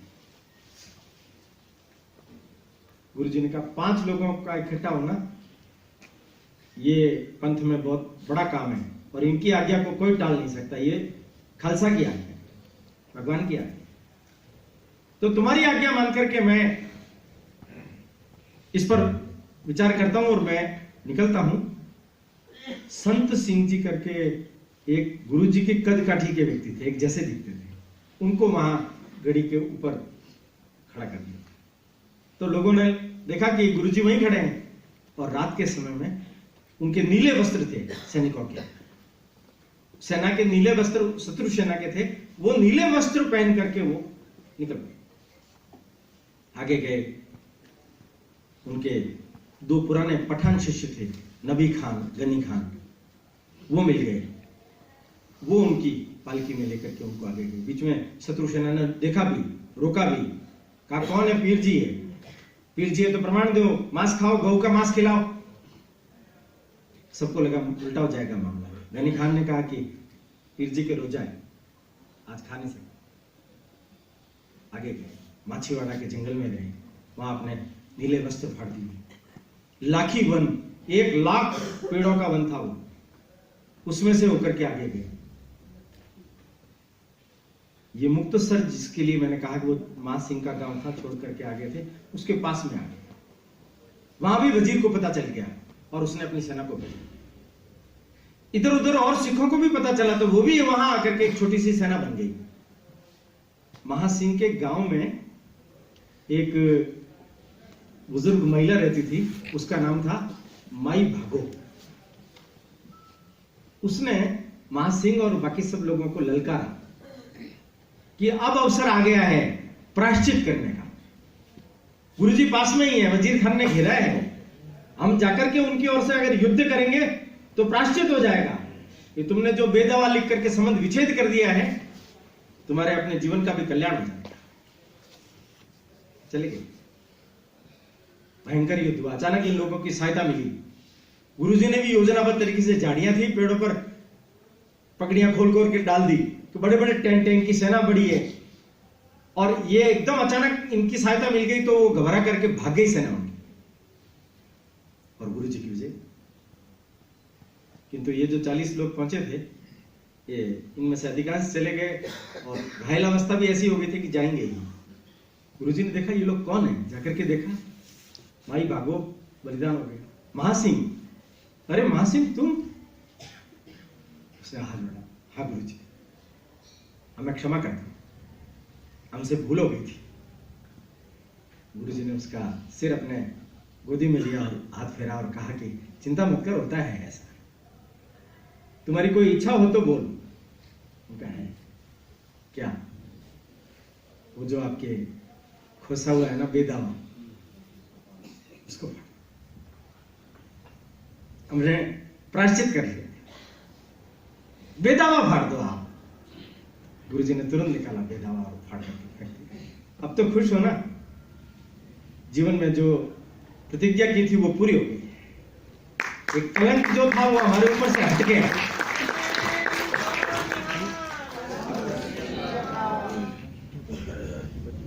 इसके बाद में दीना गए वहां, और ये जो जफरनामा है ये वहां से लिखा है। दमदमा साहिब में रुके, दोनों बीबियां भी आई। वहां पोथी साहब का संपादन वगैरह करा करके उसमें सारी गुरुओं की वाणियां वगैरह जोड़ करके उसको गुरु गोविंद साहब का दर्जा बाद में दिया। इस समय में औरंगजेब का दक्षिण में इनका जाने का निश्चय हुआ। औरंगजेब दक्षिण में था, इसलिए औरंगजेब का तो बलिदान मर गया। बहादुर शाह बना, उसके साथ में थोड़ी मित्रता थी, इनको सहयोग भी किया, थोड़ा साथ भी रहा, पर जानते थे कि ये कोई इतना सहयोग नहीं करेगा, परंतु उनके साथ वो दक्षिण में चले गए। अब ये जो दक्षिण में गए ना, वो वहां इनके मन में आया कि इतना सब कुछ हो गया और चारों पुत्रों का बलिदान हुआ। बीबियां पूछ रही है कि हमारे पुत्रों का क्या हुआ? तो उन्होंने बड़ा अनूठा जवाब दिया, इन सिखन के वास्ते वार दिए सुत चार हुए तो क्या हुआ, जीवित कई हजार। मैंने सारे पंथ के जो सिख है वो हमारी संतान है। ये एकात्म भाव हमारे अंतःकरण में धारण करना चाहिए। बदला तो लेना पड़ेगा, नहीं तो लोगों में भीरुता आ जाएगी, कमजोरी आ जाएगी। तब क्या करें? अपने 5 साथियों को बिठाया और कहा कि बिना 5 के परामर्श होगा नहीं, बिना 5 की आज्ञा मिलेगी नहीं, बताओ तुम लोग क्या करना है। उनका गुरुजी हम क्या बताएं, आप ही कीजिए। उनका कि जो समय आ रहा है उसके लिए किसी योग्य व्यक्ति को नेतृत्व देना पड़ेगा। योग्य व्यक्ति कौन? उनका एक है, कौन? वो नांदेड़ साहिब पहुंच चुके थे और वहां पर एक माधोदास वैरागी, उसका अखाड़ा था, ठाकुरवाड़ा था, वो वैष्णव वृत्ति का व्यक्ति था। उनका ये व्यक्ति है, उनका ये वैष्णव जो हिंसा में तो विश्वास ही नहीं रखता, इसको आप नेतृत्व देने की बात कर रहे हैं। उनका हाँ ये कर सकता है, इसमें है सामर्थ्य, ये बहुत साधक है उच्च कोटि का। गुरुजी आपने निर्णय कर लिया तो दे दी। ये जो माधोदास वैरागी है ये पुच्छ राजौरी का रहने वाला है, इसका नाम लक्ष्मण देव था। ये एक बार शिकार खेलने के लिए गया हिरणी का, तो हिरणी को मारने के बाद जीवित बच्चा उसके पेट में से निकल गया, तो वैराग्य पैदा हो, तो इसने संन्यास ले लिया। एक औगड़ के संपर्क में आकर के वैष्णव परंपरा को अपना लिया, कुछ इधर उधर के तंत्र मंत्र विद्याएं भी सीख गए, इससे इसको अपना गुमान भी हो गया। लोग इससे डरते भी थे, ये कुछ भी उल्टी सीधी विद्या फेंक देगा, क्या कर देगा। इसके आश्रम में घुसने से लोग डरते थे, इसका जो आसन था इसके ऊपर तो कोई हाथ ही नहीं लगा सकता था। गुरुजी ने कहा, गुरुजी गए और जाके उसके आसन पर ही बैठ गए। शिष्य ने कहा कि भूख लगी है, तो छोटे मोटे जानवर थे ना इधर, हिरण वगैरह, काटो और बना लिया। ये आया और आकर के इसने देखा कि मेरे आसन पर तो जो कोई भी दूसरा व्यक्ति बैठेगा तो आसन ही उसको उलट देगा, ये आसन नहीं उल्टा, मैं कुछ काला जादू करता हूं। कौन है ये? उन्होंने सब जादू वादू किए, वहां कहां लगे। तब एकदम ठंडा हो गया और पास में आया, आकर के लगा, आप गुरु गोविंद सिंह? उनका तूने कैसे पहचाना? कि आपके ऊपर ही मेरे जादू नहीं लगते, बाकी सब पर लगते हैं। मैं आपका बंदा हूं, हुक्म दीजिए, मुझे क्या करना है।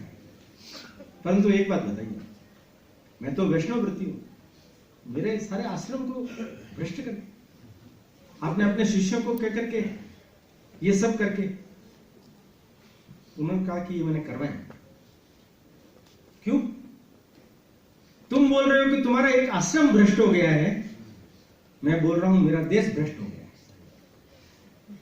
एक आश्रम की पीड़ा तुझे है, मेरे 4 पुत्रों का बलिदान हो गया, कितने सिखों ने अपना बलिदान दे दिया, जगह जगह पर मंदिर टूट रहे हैं, धर्म ग्रंथ जलाए जा रहे हैं, देश भ्रष्ट हो रहा है, तुझे उसका क्षोभ नहीं है, उसका आक्रोश नहीं है? क्या उसके लिए तो कुछ करना नहीं चाहता?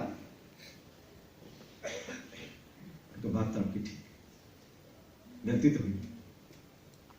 अब आप जो कहेंगे वो करो, उनका करना कुछ नहीं, सरहिंद की ईंट से ईंट बजा दो बस।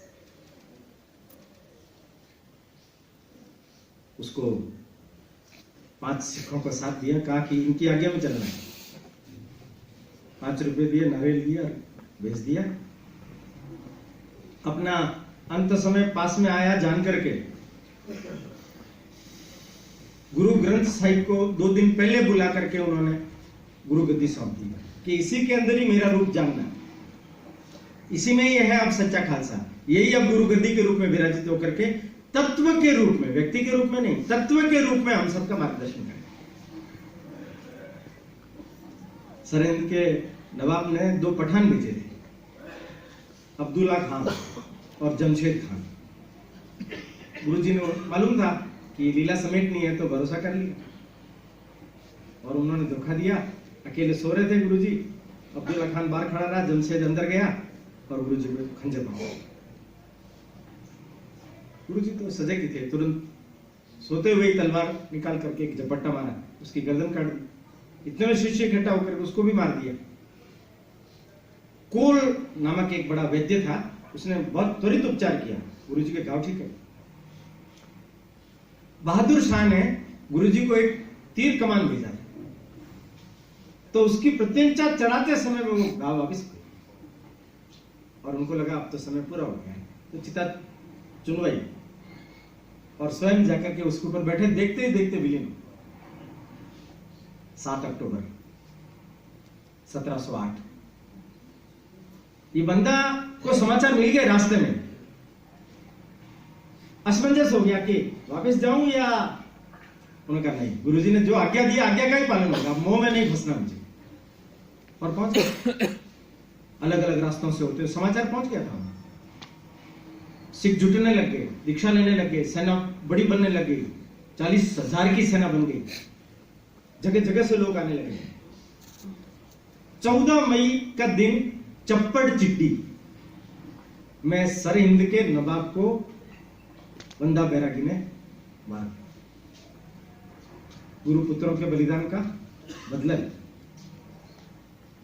मैंने गुरुपुत्रों के बलिदान के बाद, ये जो चमकोर की गढ़ी के बाद की घटना है, माता गुजरी गंगू रसोई के घर जाकर के ठहर गई थी,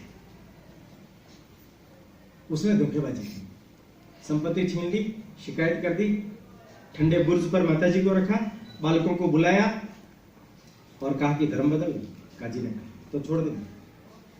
उन्होंने कहा धर्म क्या बदलेंगे, हम तो जिस धर्म में पैदा हुए उसी धर्म में ही मरेंगे। तुमको कहते हैं तुम बन जाओ सिख, बनोगे तुम? बड़े सवाल जवाब। दोनों बच्चे डरे नहीं, हिम्मत के थे। दादी ने अपने पूर्वजों की सीख देख देख करके उनको पक्का किया हुआ था। याद रखिए, आप मैं जो बात बोल रहा हूं, दादी की सीख का असर पोते पर पड़ता है।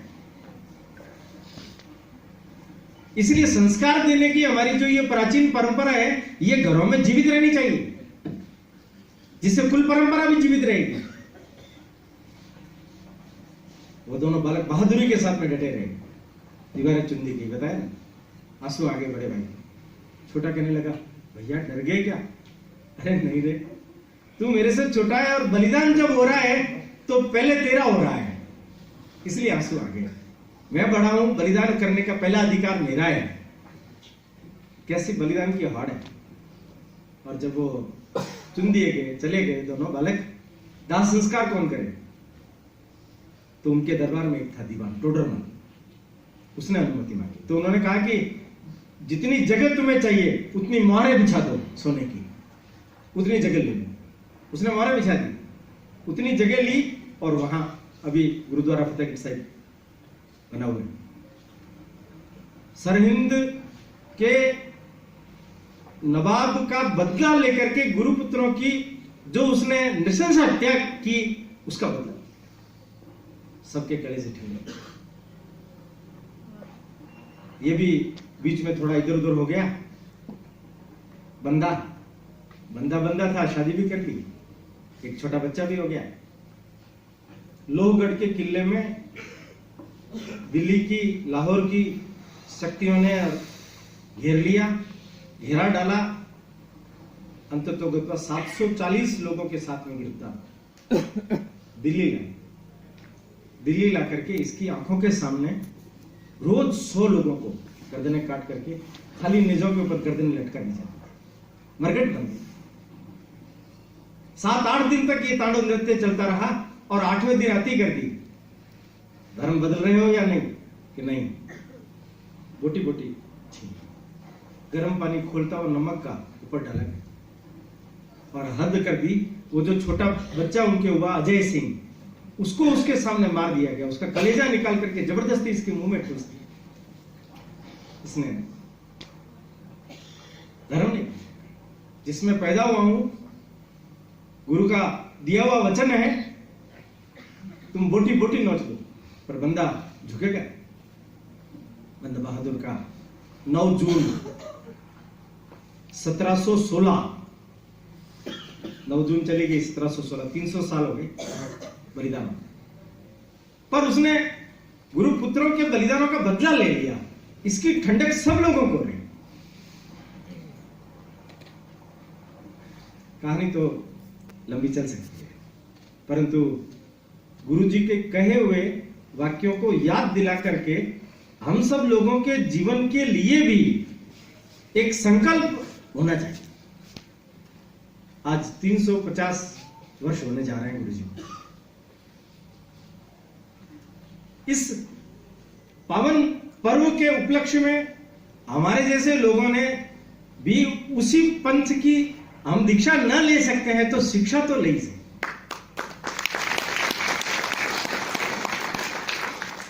शिक्षा क्या है? तो गुरु गोविंद सिंह जी का प्रसिद्ध वचन मैं आपको याद दिलाता हूं। वो कहते हैं, जे तऊ प्रेम खेलण को चाहो।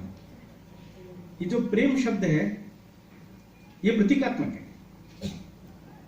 ये शब्द है बलिदान का।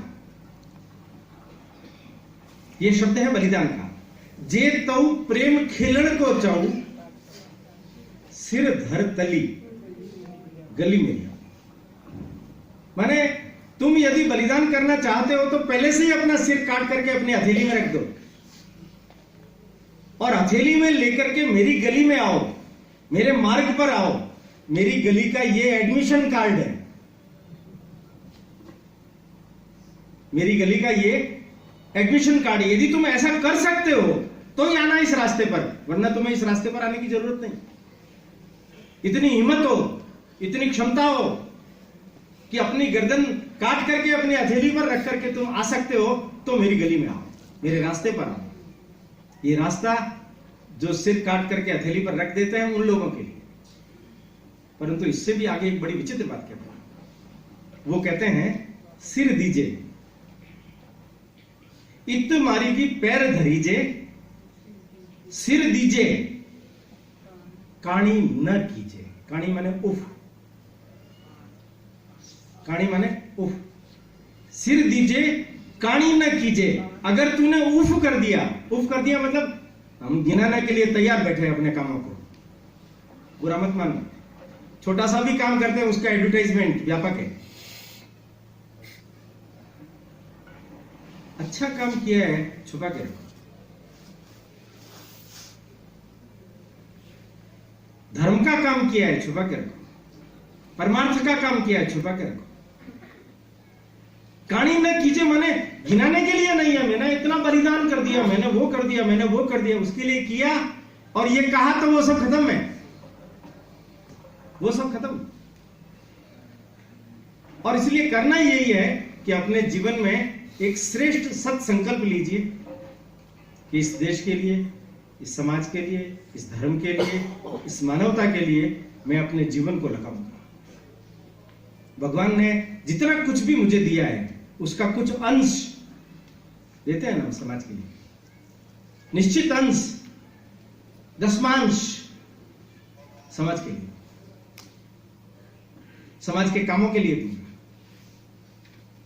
अगर अपने समाज के लिए हम कुछ भी कर पाए, थोड़ा बहुत भी कर पाए, तो मैं समझता हूं ऐसे श्रेष्ठ महापुरुषों का यह पर्व न केवल हमें प्रेरणा देगा बल्कि आगे के लिए भी नया युग धर्म विकसित कर देगा।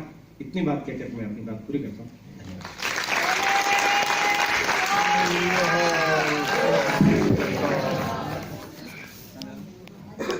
आदरणीय ओम जी भाई साहब का प्रभावशाली उद्बोधन के बाद बहुत बहुत धन्यवाद।